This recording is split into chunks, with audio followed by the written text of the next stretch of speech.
Hi everybody and welcome back to the vlog.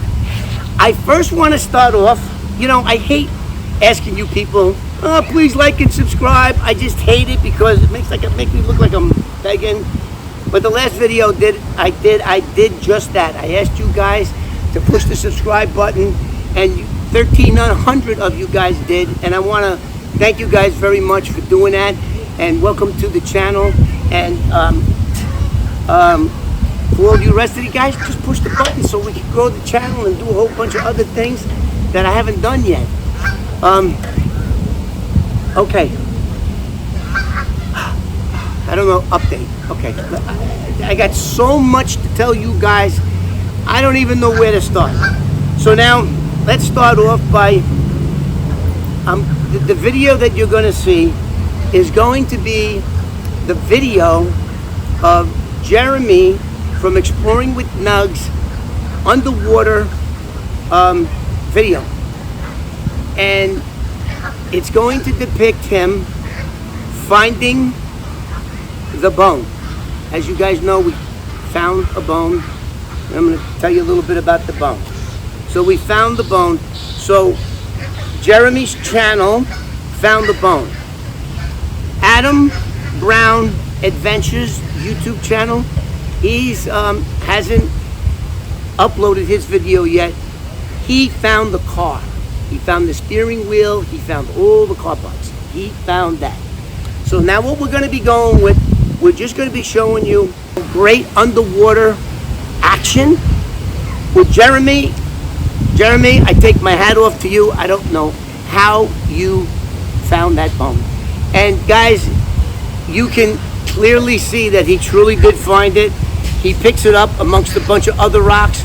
He shakes it off, all the dirt and sediment, and that black ink stuff came off it. So we know that this is 100% legit. There's 43 minutes of the video. He finds the bone in 3 minutes, 15 seconds. So for all you guys that may not want to watch the whole thing, I strongly suggest to do that because it is unbelievable. How cool. So anyway, let's get back to Jeremy and Adam. These guys risked their life doing this. They believed in me when nobody else would, and they went up to New York and they found it. Now there's a lot of equipment that these guys need to do this kind of stuff. Like, they only had one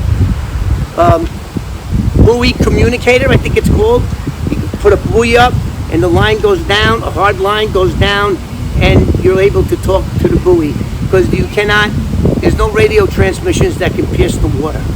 So they only have one of them, and they have 2 divers that day. And then they got split up. My job was to follow the bubbles, so I knew where everybody was. So anybody that wants to donate to them, please do so, because they're doing a great thing. They clean up the environment. They work hard. They're just good, solid people from the South.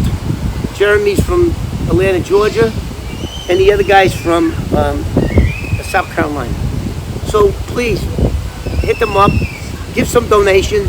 Let's get them the equipment they need to continue their work. And thank you, guys. I really appreciate it. Okay, so, all right. I'm going to get ahead of myself a little bit before we show you the video.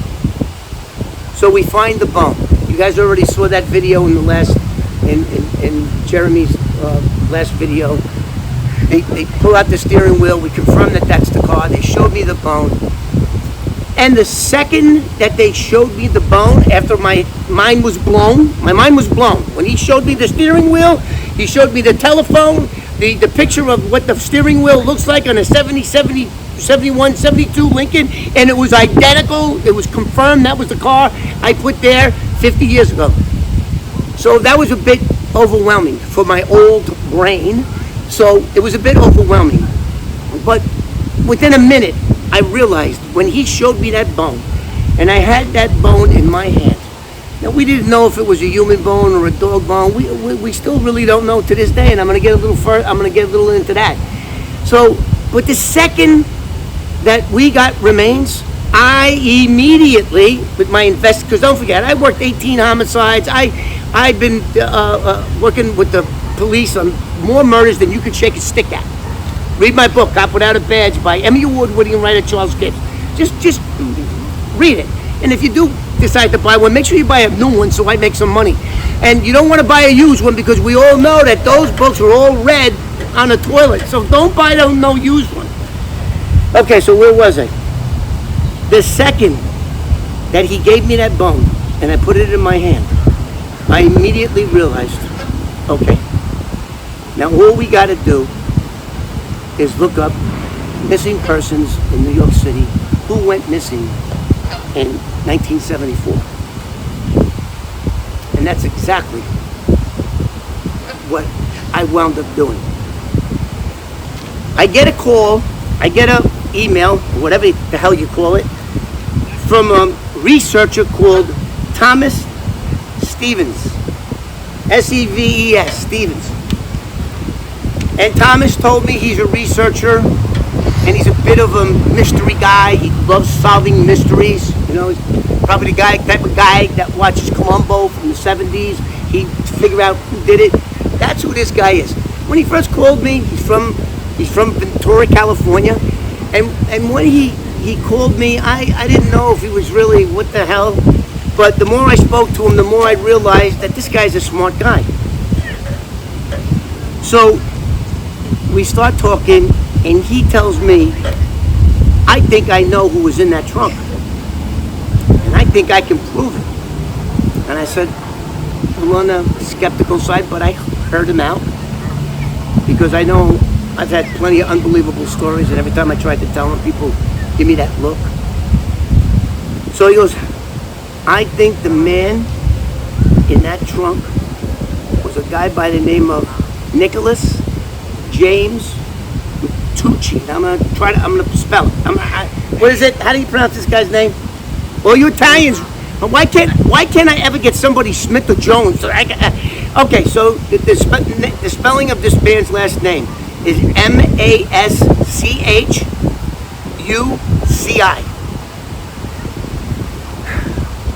He says, I think I know who it is. So Thomas does his research and he finds out how many people was reported missing in New York City in 1974. I can tell you, it was one. And that was a 15-year-old boy from out in Long Island, not at all connected to this case. And then he accessed a database called N like in Nancy, A like in Alpha, M like in Mary, U like in Union, S like in Sam. It's the missing persons system nationwide. And he Googled that, and Nicholas's name came up.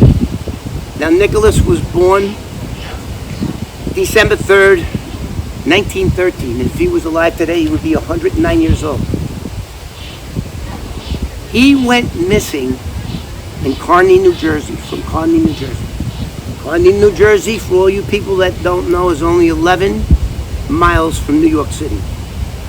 Nicholas went missing September 23rd, 1974. And for the past couple of weeks, I had to do research to make sure that I was out and not violated by my parole when he went missing. And I was out. So, let's see who Nicholas was. Nicholas was a member of the mafia. We're gonna get all the names. I don't know what I forgot the names. No doubt the name of the family he was in was an Italian name, which was an Italian name. Would you agree with me, everybody? Yeah, it's got to be an Italian name. Bonanno, Genovese, Lucchese. It's got to be one of those. All right. So I forgot it. Did you look it up? Maschuci. Huh? Maschuci. Too late.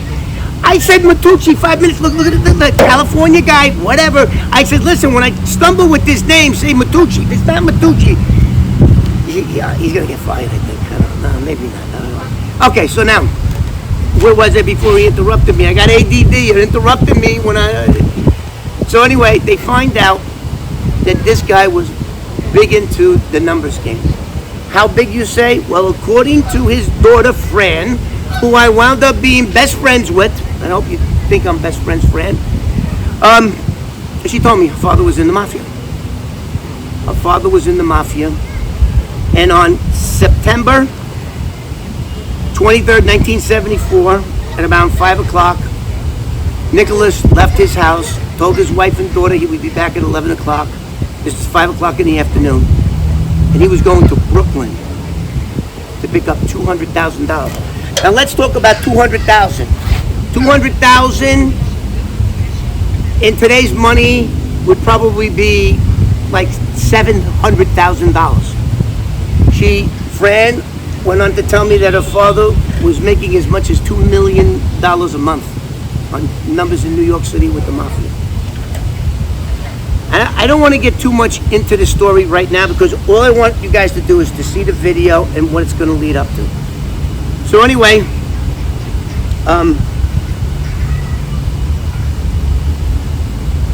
we found out that Nicholas was the only one that went missing in all of 1974. And then there's going to be some other things that I'm going to tell you about the circumstances and how everything just falls into place, where it's got to be him. You know what? I don't care how bad you are, mafia killer, whatever. Everybody's got a family, daughter, mother, sister, brother, and when you go missing, somebody's going to call the cops. Somebody's going to call the cops and say he's missing. And that's exactly what happened, but it wasn't in New York. They called it in New Jersey. And there's a whole story that I'm going to get into as we go deeper and deeper into this. So for right now, what else? Okay, so for right now, okay, I'm going to tell you guys this. For right now, as you saw in the video, that so-called Lieutenant NYPD from the 114th Precinct was a moron. Yeah, you're a moron. He didn't do his job. He simply did not do his job. So I went over his head, and what did I do?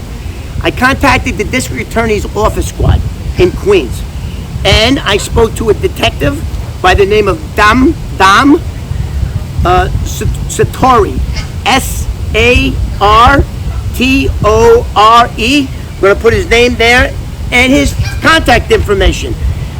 Phone number 929-816-3786. He was spectacled at first, but this is an investigator. He was formerly 30 years as a New York City detective. He retired from NYPD and he got a job working as an investigator for the DA. That's who he is. And he also called me up and told me that a detective has been assigned to this case, and he gave me his name, but of course, I forgot the guy's name. What else was known?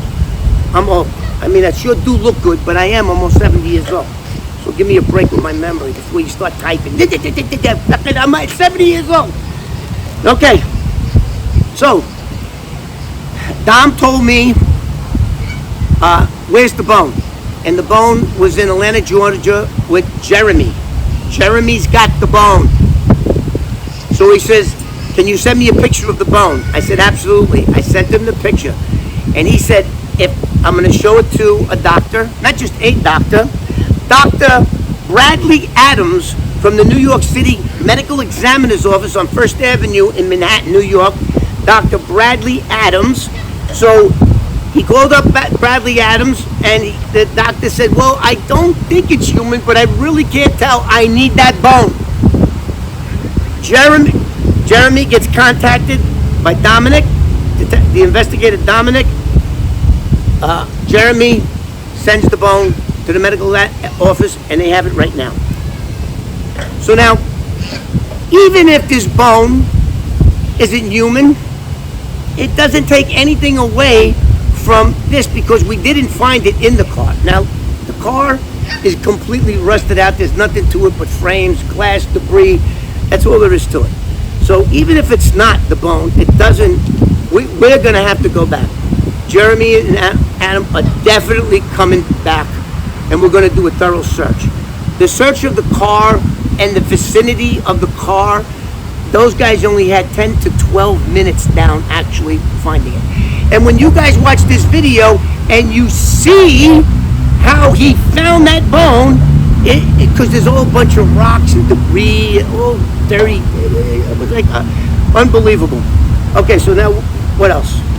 So anyway, I don't want to get too much into this. I'm going to be doing a video right after this. So everybody, look at the underwater video. And I'm going to be doing a video now about the particulars of this case and where it's at and where we are. I'm also going to be uploading my confrontation with NYPD, and everybody's going to want that because it's kind of funny. You know, it's kind of funny. A lot of you guys say, "Oh, he sounds like Joe Pesci." The actual, I'm waiting for a comment when somebody says, "Hey, Kevin, you sound like Joe Pesci sounds whatever it is." I'm so tired of hearing that. What's the matter with Joe Pesci sounds like me? Because this is the way I really talk. Don't forget, Joe Pesci's an actor. He's not a real mob guy. He's an actor. I'm the real guy. So he talks like me. Anyway, so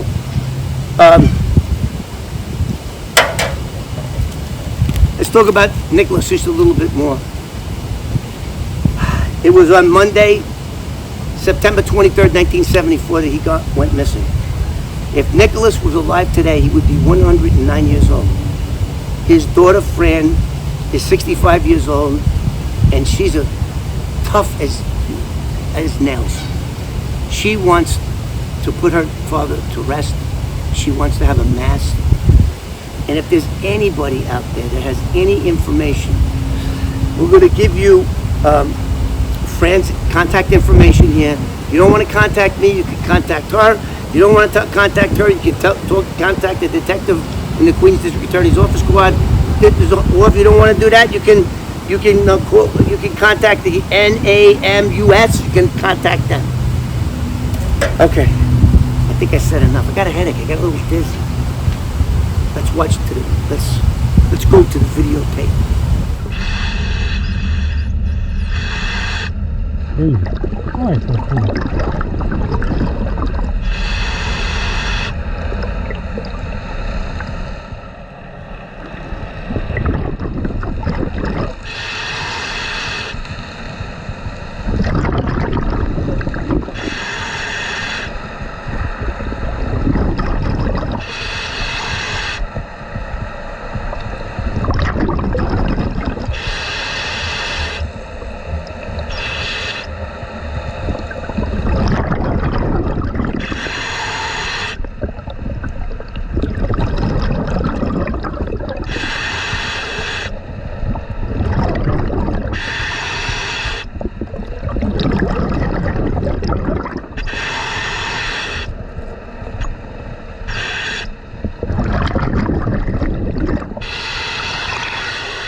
Take a shot.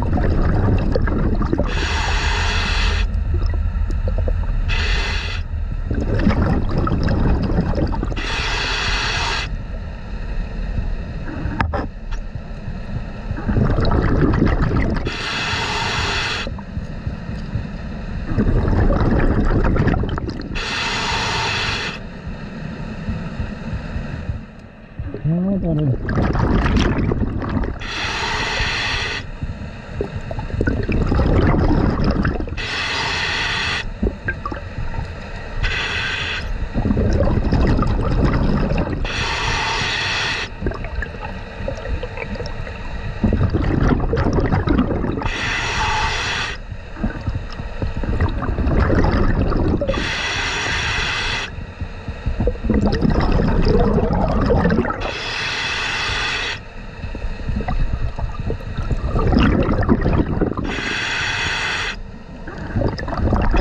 That's good.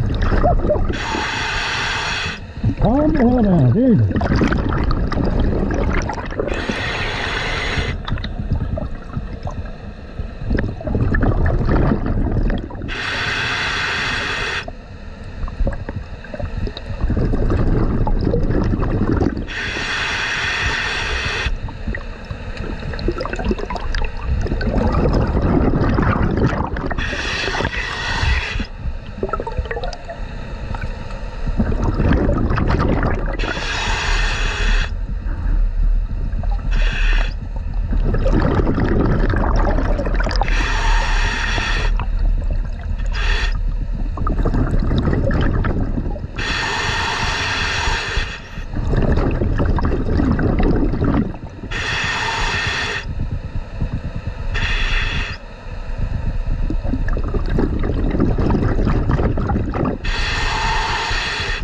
Definitely a bone.